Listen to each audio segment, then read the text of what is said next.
Hello everybody, and thank you for clicking on to watch our series of videos from The Sky is the Limit, the scooter tour that we did around Scotland in 2021. We'll get on with the action right away, but first of all let me give you a little bit of an insight and a little bit of a brief introduction as to what sort of planning went into a trip of this magnitude. Obviously some of the lads and lasses have been waiting nearly 2 years to do this trip, because originally it was planned for 16 people to do in 2020. Of course the coronavirus pandemic put paid to that, so all our plans had to be shelved, all the bookings had to be transferred and moved forward a year to 2021. And then of course, as time moved on, our numbers swelled from 16 up to 24. So everything had to be rebooked and replanned. But we got there in the end, and we hope you enjoy the videos. So this is the route that we finally decided upon, with an initial stop off at Dumfries, up past Glasgow and through the Trossachs to Fort William, Fort Augustus, and then we headed west to the Isle of Skye, where we had a full day to do a loop round the island. Then it was back onto the mainland, all the way up the west coast, right across the north and down the east to Inverness, and finally we had a lovely ride through the Cairngorms on our way back down south. There was some serious planning and some serious booking went on to get 24 people all booked into the same villages for the 10 different nights. We're all very thankful that we had 2 volunteer van drivers to carry supplies and tools and spare parts around with them all week. Many thanks to Kay and many thanks to Sarah. Neither of them were very far away in case we ever needed anything. So the day before we set off, we got the vans all loaded up, including 76 bottles of oil that would see us through the journey. Everybody had their own little guidebook printed out. These included details of all the petrol stations, the accommodation, the routes we were following to get from one destination to the next, etc. The only thing left to do was to hand out all the t-shirts we'd had printed off as a little memento for everybody that had done the trip. Bright and early on Friday the 4th of June, all got scooters loaded up. There's Ian Rock there, Dave Cross on his Vespa GTS, and there's Chris Wildman there, ready for the off. The initial party all met up on the edge of town at Malton Garage, just waiting for Paul Ledley, before we set off on our 290-mile journey up the A1 and across to Penrith up to Dumfries. First stop was to meet the others in Corby, and all 12 of the riders were then ready to set off up the A1.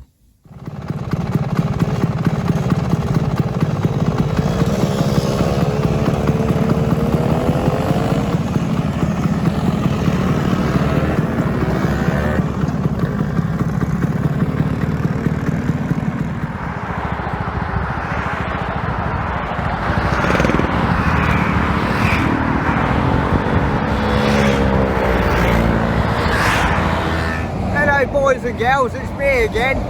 Been a tough old ride up the A1, so I had a Red Bull. Now we're off to fucking Scotch Corner.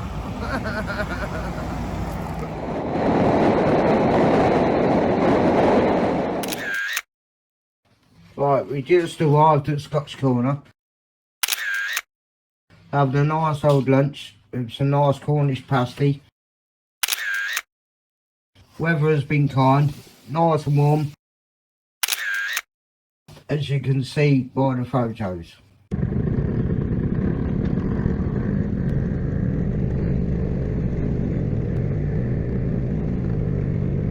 Bit of trouble getting out of Scotch Corner services as the traffic lights had gone wrong and the whole area was gridlocked.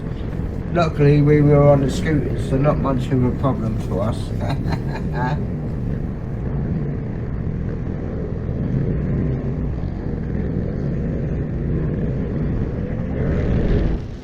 Next stretch for us, it's up the A66 heading northwesterly for 50 miles across the Pennines to Penrith.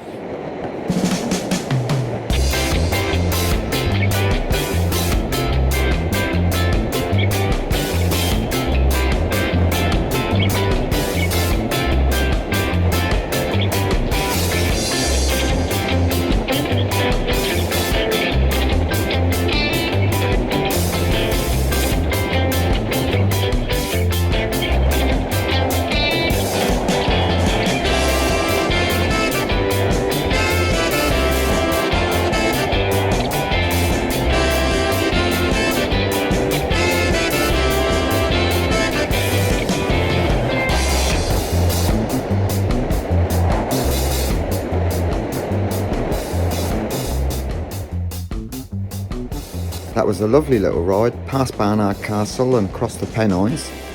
We all had a refuel at Penrith, and now it's just a 25-mile hop up the M6 until we cross the border into Scotland.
Well, everybody made it to Dumfries, all in good time and with no issues, and for our overnight stop, giving us plenty of time for a takeaway supper and a few drinks before our adventure really starts, bright and early tomorrow morning.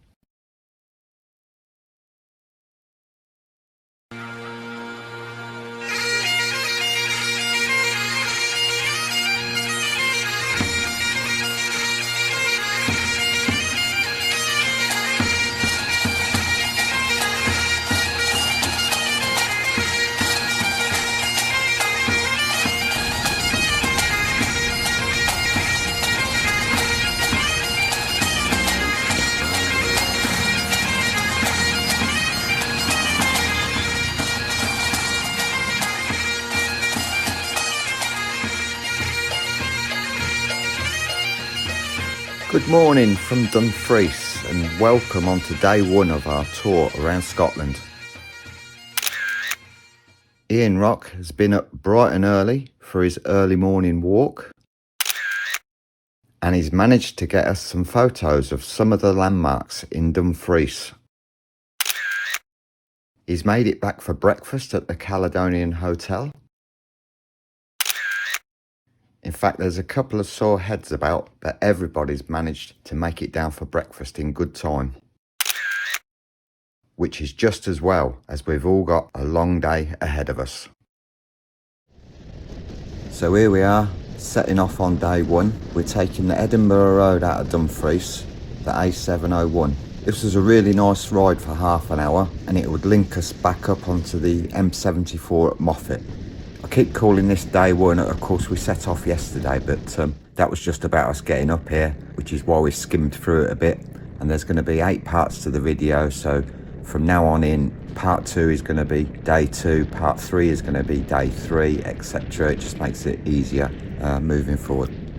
Anyway, 183 miles to cover today. Up the M74, around Glasgow, over the Erskine Bridge, and we're meeting all the others at Luss by Loch Lomond. Understandably, some of the party didn't want to ride all the way up here, so with a lot of careful planning, we arranged for a couple of vans to be left at Fort William. But all the riders are getting dropped off at Luss, so they can do the ride up through Glencoe with us, all the way up to Fort William.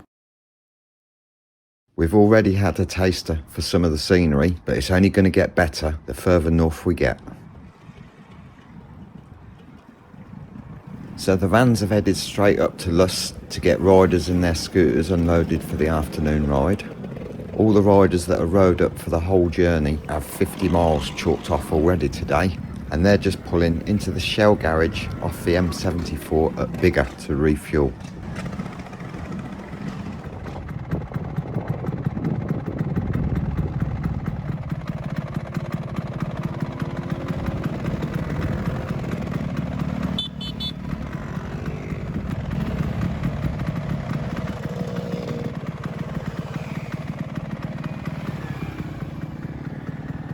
There's two Scottish lads also joining us on this trip.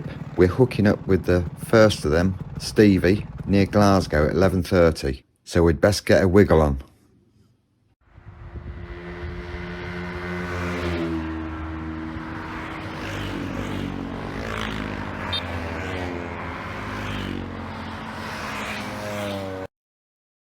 To get around Glasgow, we had to cross the Erskine Bridge. This bridge was opened by Princess Anne in July 1971. It's 43 metres high when it crosses the River Clyde, and it also spans over the Forth of Clyde Canal and the North Clyde Railway. It was a bit high, that bridge, so I had to have a Red Bull.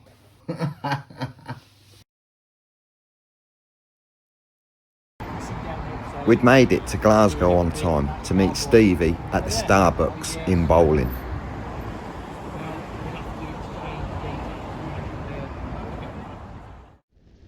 We were soon heading north up the A82, and over there on the right is our first glimpse of Loch Lomond. Our next stop was Luss, where we were meeting the others, including the second of the Scotch lads, Gary from Blainfield. The others had all been there for about 45 minutes, so they were all ready and waiting for us. And even had had time to look round the Luss Ferry Trail.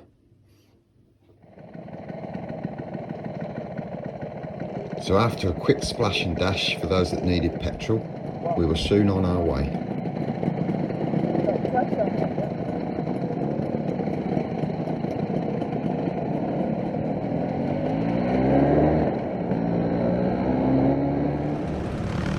Okay, that's the first hurdle over and done with. We've managed to get everyone to Luss, the main starting point of the tour, on time. You can now start to enjoy everything at a more leisurely pace for the next 7 days. 78 miles to do this afternoon. This includes a late lunch stop off at the Green Welly and a couple of viewpoints to call in on along our way to Fort William. Good opportunity for me to start to introduce you to some of the members of our party. That's Chris Wildman there on the Vespa LXV with Steve Smith on the LML Auto. Then we've got Nick Wake there on the white PX, and that's Paul Ledley on his GTS. Andy Norfield, or Fingers, on his Vespa PX, Molossi 178, and Stella Steve on his Lambretta Pirelli V125 Special. Up ahead of him, we've got Stuart Harding on his trusty P200, and Patrick there on the inside on his blue GTS.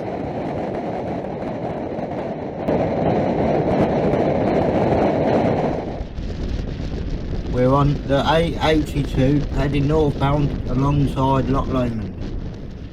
It just goes on and on and on.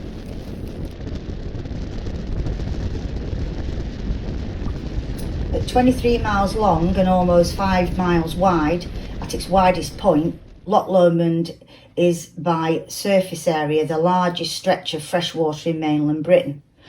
It's very popular for boating, water sports and lots of tourist cruises, and it's even got its own charity funded 24-hour rescue boat.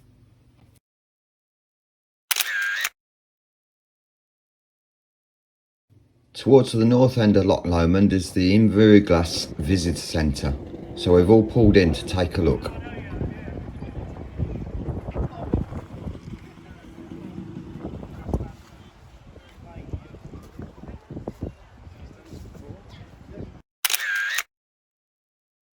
One of the main features at the Visitor Centre is an 8-metre high pyramid installed as a viewing platform in 2015.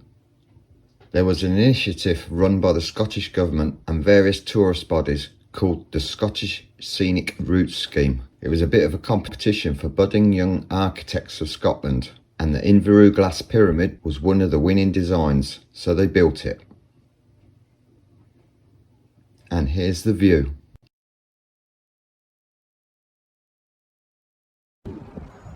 This is a hydro power station at Inverurie Glass. It has a 277 metre hydraulic head running from Loch Lomond into the power station, which outlets into Loch Lomond. Apparently it's the largest conventional hydroelectric power station in the UK.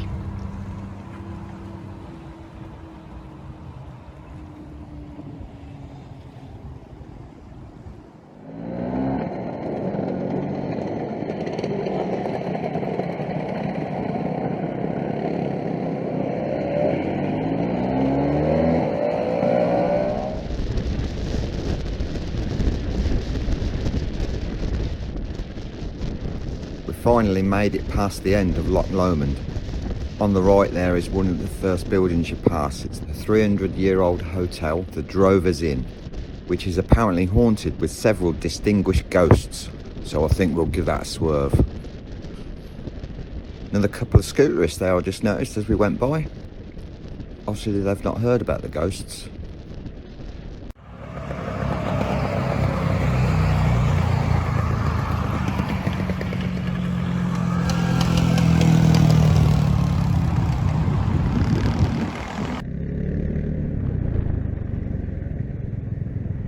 Just pulling in now to the famous Green Welly stop in Tyndrum.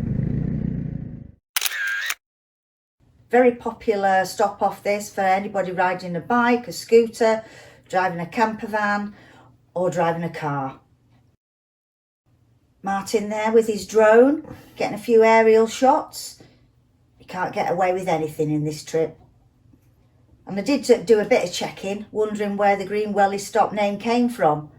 Seems back in the 60s they started selling green wellies and Barber jackets, and as they are all green, that's where the name came from, and it stuck, so they rebranded it to the Green Welly stop. Really nice place to get all your knick-knack souvenirs, even a few good pies, eh Steve Wheatley?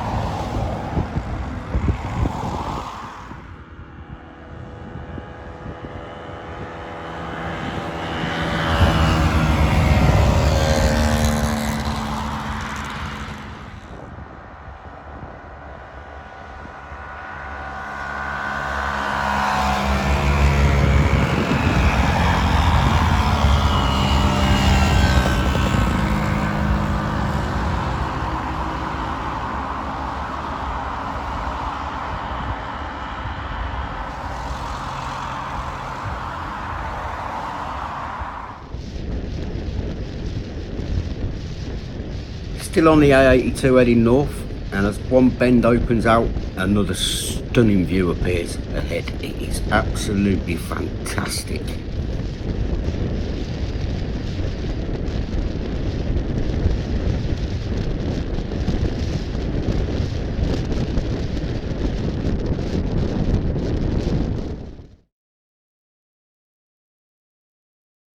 With another 15 miles along the A82 under our belts, we're now well into the Central Highlands.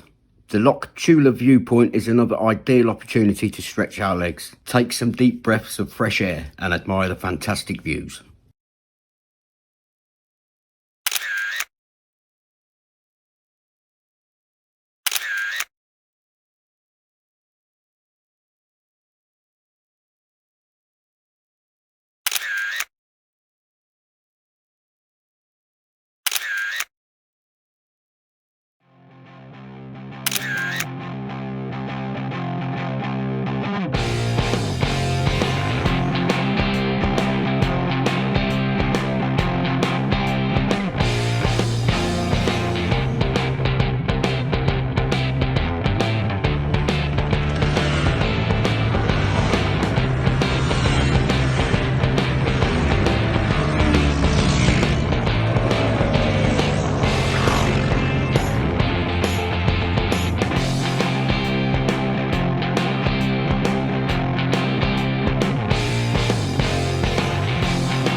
The A82, and in particular this section, is often voted as one of the best drives in the UK, and it's easy to see why.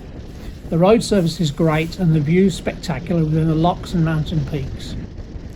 We're coming up now to the Glencoe mountain resort where they do the skiing in the winter. Then in the next section through the Glencoe Valley is where they filmed some of the scenes for the Bond film Skyfall.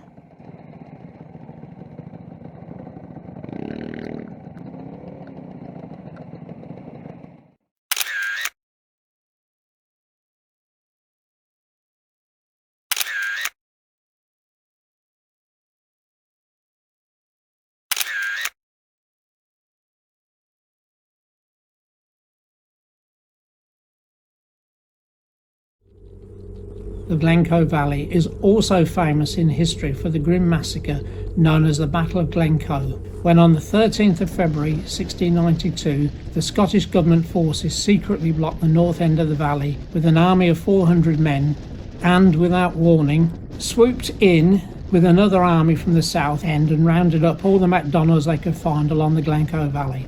30 members and associates of the MacDonald clan of Glencoe were hunted down and executed because allegedly they failed to pledge allegiance to the new reigning monarchs, King William III, known as William of Orange, and his wife, Queen Mary II.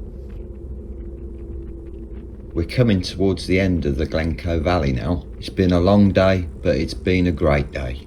The next stop off is our last of the day. It's a quick photo opportunity at the Glencoe waterfalls. There's a few tired and weary bodies about. Those that set off yesterday morning have now done close to 450 miles in the saddle.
Going over Ballacoolis Bridge now, and I think it's about 13 miles from Fort William.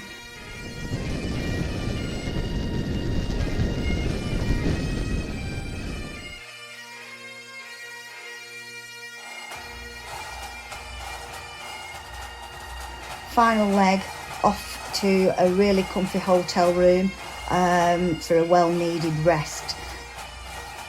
I know some of our group are planning to take advantage of the on-site swimming pool, and William Burford has come equipped with his Speedos. Apparently they're in the shape of a wolf.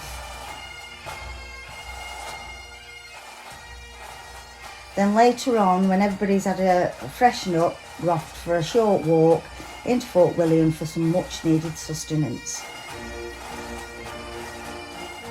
Here's a few of our NVLSC plan with a statue of Sir Donald Cameron. Apparently he was 24th chief of the Cameron clan and some long-standing MP. And now we're off to the Crofters Bar for a meal, a few drinks. Been here a couple of times before, I'd well recommend it. All settled down now, ordered our food and having a really good chuckle over dinner, as it was reported back that Will Burford scared some families with young children with his wolf styly speedos. I'll leave it to you to imagine what they look like, but it seems that the lifeguards ordered him out of the pool. As you can see, we've had a really lovely night, few drinks, good food, good company. And Andy Northfield finds himself a new friend.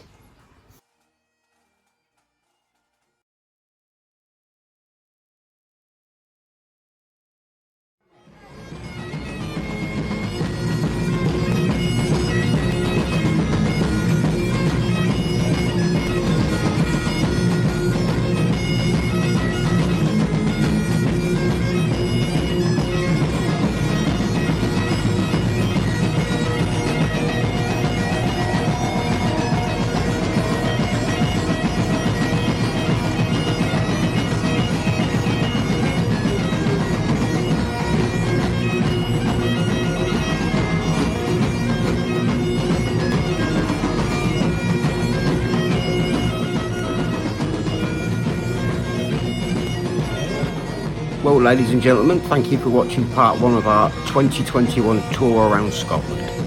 Hope you can join back up with us for part 2, as tomorrow we will go to see the Jacobite steam train and our visit to the Commando Memorial. After lunch in Fort Augustus, we will see the Eileen Donnan Castle, and it's a stop off at an extremely unique distillery, which is just as well because half of us are going to need that stiff drink to tackle the Skye Bridge.